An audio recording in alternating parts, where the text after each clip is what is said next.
طبيعي پیښو ته د رسیدو کمیسیون په دغه کنفرانس کې چې د حکومت د اطلاعاتو او رسنیو په مرکز کې جوړ شوی و په 21 ولایتونو کې د وروستیو سیلابونو له امله د اوښتو تلفاتو او زیانونو وروستۍ شمیرې وړاندې کړې. په دې کنفرانس کې پیښو ته د رسیدو په چاره کې د دولت وزارت معین مولوي شرف الدین مسلم، د عامې روغتیا وزارت سرپرست ډاکټر قلندر عباد، د اوبو او انرژۍ وزارت سرپرست مولوي عبداللطیف منصور او د کرنې، اوبو لګولو او مالدارۍ وزارت سرپرست وزیر مولوي عطاالله عمري ګډون کړی و. پیښو ته د رسیدو په چاره کې د دولت وزارت معین مولوي شرف الدین مسلم وویل په تیره یوه میاشت کې د سیلابونو له امله 21 ولایتونه زیانمن شوي چې په پایله کې 194 کسان شهیدان او 280 ټپیان شوي دي. د دې ترڅنګ 12,010 کورونه نړېدلي او زیانمن شوي دي. ښاغلي مسلم زیاته کړه همدا اوس له 1 میلیون ډېرې کورنۍ بیړنیو مرستو او اساسي اقداماتو ته اړتیا لري. همدارنګه د کرنې، اوبو لګولو او مالدارۍ وزارت سرپرست مولوي عطاالله عمري وویل د وروستیو سیلابونو له امله شاوخوا 600,000 جریبه کرنیزه ځمکه،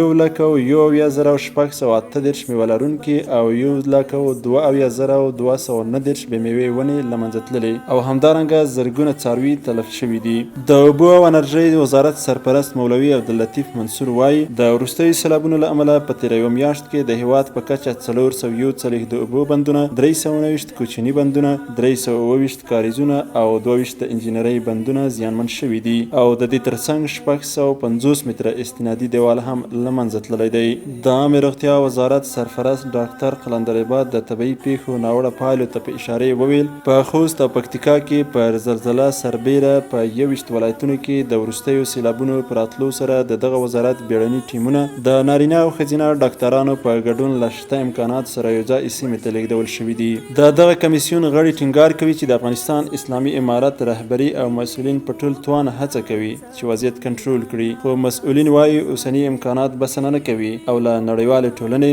ملګرو ملتونو سازمان، مرستندوی هیوادونو او خیریه بنسټونو څخه غواړي ترڅو د زیانمنو وضعیت ته د رسیدو په موخه له اسلامي امارت سره هر اړخیزه همکاري وکړي.